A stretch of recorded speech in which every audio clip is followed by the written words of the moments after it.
শীত এলেই সবার আগে যে জিনিসটা বেশি মনে পড়ে সেটা হলো পিঠে পুলি। আর এই পিঠে পুলি পছন্দ করে না এমন কেউ নেই। তো আজ আমি তোমাদের বানিয়ে দেখাচ্ছি সাজের পিঠে, যেটা আমার তো ভীষণ প্রিয়। আর তোমাদের কেমন লাগে সেটা কিন্তু অবশ্যই কমেন্টে জানিও। তো চলো এই সাজের পিঠে বানানোর জন্য কী লাগছে দেখি। তো দেখো, প্রথমে আমি এখানে নিয়ে নিয়েছি চালের গুঁড়ো।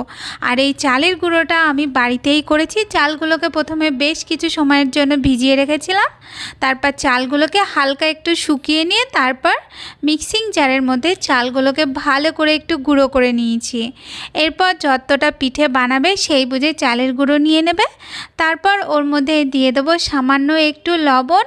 লবণটা দিয়ে তারপর অল্প উষ্ণ গরম জল দিয়ে এরপর চালের গুঁড়োটাকে ভালো করে আস্তে আস্তে একটু মাখতে হবে। বেশ কিছু সময় ধরে চালের গুঁড়োটাকে ভালো করে একটু মেখে নিতে হবে। চালের গুঁড়োটা যখন ভালো মতন মাখা হয়ে যাবে তখন ওর মধ্যে অল্প অল্প জল দিয়ে চালের গুঁড়োটাকে একটু পাতলা করে নিতে হবে, একদম আবার পাতলা করবে না কিন্তু। এরপর আমি ওর মধ্যে দিয়ে দেবো বেশ কিছুটা নারকেল কোড়া। তো এই চালের গুঁড়োর মধ্যে নারকেল কোড়া দিয়ে পিঠেটা বানালে কিন্তু ভীষণ ভালো লাগে। এমনিও বানাতে পারো তোমরা। তো দেখো এখানটা নারকেলটা দেওয়া হয়ে গেছে। এরপর ভালো করে এটাকে গুলিয়ে নেব। তারপর আমি এখানে নিয়ে নিচ্ছি সাজ।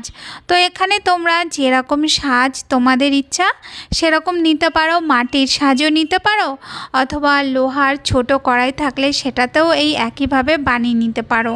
তো দেখো এখানে আমি প্রথমে তেলটা দিয়ে একটু মুছে নিয়ে তারপর আমি ব্যাটারটা দিয়ে তারপর ঢাকা দিয়ে এরপর ওপর থেকে একটু জলের ছিটা দিয়ে দিয়েছি।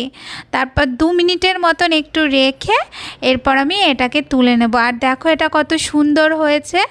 তো এরকম করেই আমি আর যে পিঠেগুলো ছিল সেই সবগুলোকে আমি বানিয়ে নিয়েছি। তো তোমরা এইভাবেই খুব সহজেই চিতই পিঠা বা সাজের পিঠা কিন্তু ইজিলি বাড়িতে বানিয়ে নিতে পারো। তো রেসিপিটা ভালো লাগলে অবশ্যই লাইক কমেন্ট করো। আর পিঠেগুলো কেমন হয়েছে আমাকে কমেন্টে জানাতে ভুলো না। আজ তাহলে এই পর্যন্ত, দেখা হচ্ছে নতুন রেসিপির সাথে। টাটা।